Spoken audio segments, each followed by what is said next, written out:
So I recently moved to Kenya to start my fellowship about 4 months ago. And I decided to take a trip to the countryside just to explore the country I'll be living in the next 2 years. And as many tight cash travelers would do, I went to Airbnb to find an affordable accommodation. So little did I know that my adventure would bring me to this wonderful woman. Her name is Wendy Karoye. She is Kenyan, and she's perhaps the most energetic 82-year-old I've ever met. And when she learned that I work on wheat, she was so excited and she went to her drawer and brought 2 jars of wheat to me. And these are wheat varieties that were grown 60 years ago. And this wheat variety won her husband the best wheat grown in Kenya in 1960. So they were really excited about this because they got yields that were comparable to those that were obtainable in the UK at that time. And so they decided to try it again in the following year.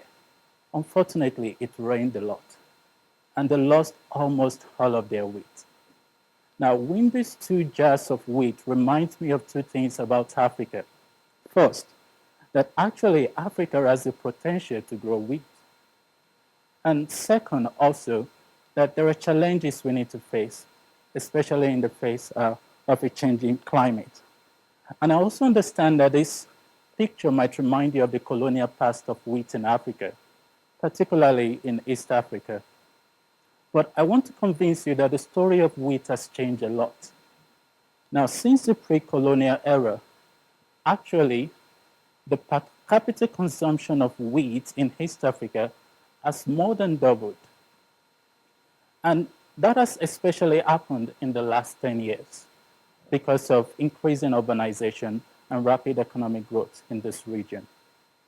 Now, all of this is happening against the background of population growth. Now, a lot of speakers have alluded to this, and Kevin made mention of this in his introductory speech. But I thought I should show you what that looks like in the World Population Report. And this is what the population of the world will look like. So currently, we have Asia being the most populous continent. But you can see Africa is rising rapidly. So in the next 4 decades, actually, 1 in every 4 person on the continent will be living in Africa. And so it begs the question, Africans are eating more wheat, and we're going to have more Africans in the future. So are we actually doing enough? Or does Africa have the genetic potential to feed its people? And this is what I hope to present to you in the next 2 slides. I want to show to you that we can harness the natural genetic variation that we have in Africa to actually develop crops that are climate resilient. And I'm hoping that I can do that with just one particular story, and that will still be the story of Wendy. So the problem that Wendy experienced a long time ago is a problem called Preaverse sprouting. And that is a tendency of wheat plants to start germinating even before they are harvested. And it happens when it rains a lot. And this also happens even now in Africa, in Kenya and in Ethiopia. Now, but the good news is that there is natural genetic variation for resistance to Preaverse sprouting. These 2 spikes from 2 different wheat varieties were grown at the same time and were subjected to the same wetting treatment. But one is clearly resistant while the other is not. Now, I was fortunate to lead the work to actually find out what is actually going on here.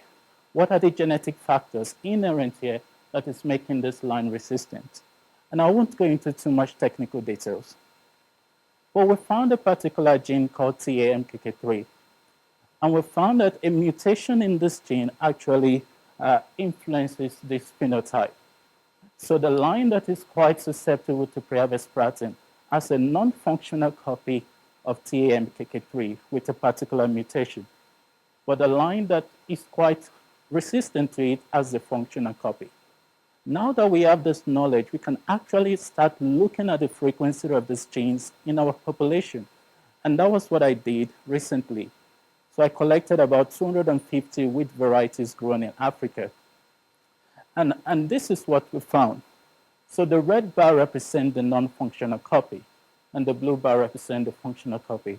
And you can see, actually, in this case, we are not doing bad. We're increasing the frequency of the good allele in our population. So our breeders have been doing a good work in some cases. So using the same approach, my fellowship is based around introducing some genes that we know to affect resistance to diseases and also other traits. And one of those diseases is a disease called wheat rust. Now, in practical terms, this could be considered as the Ebola of wheat because it's quite devastating. And actually, East Africa, particularly Kenya and Ethiopia, are known as a global hotspot for wheat rust. Now, but we also know the genes that give resistance to this disease. And unfortunately, in this particular case, we don't have the good version of these genes. Almost all the wheat grown in East Africa lack the good version of this gene. And that is what I hope to do in my study. I hope to introduce 5 genes for disease resistance, grain quality and yield, and test them in 2 locations in Kenya and Ethiopia, and also look for new genes that could be useful for us in the future. Now, just to round up, what I'm trying to say to you is that African population is increasing, and actually we're eating more wheat. And also we need to increase food production under a changing climate, but we have the natural genetic resources. And what I'm hoping is that we can harness these genetic resources to actually develop better crops. But actually, the real moral of my story is that when next you go to an Airbnb accommodation, maybe you should pay a little bit more attention to your host and find out actually what they do. And lastly, I would like to acknowledge these people. I'm really glad to actually work with people that are working in the National Agricultural Research Stations. These are the people that are doing the work. These are the people that have the mandate from their government to do the work, but sometimes they are not well equipped. And the partnership I'm forming with them, along with UK scientists, is enabling me to do some of the work I'm doing. And thanks to the Royal Society and the African Academy of Science and BBS. Thank you very much.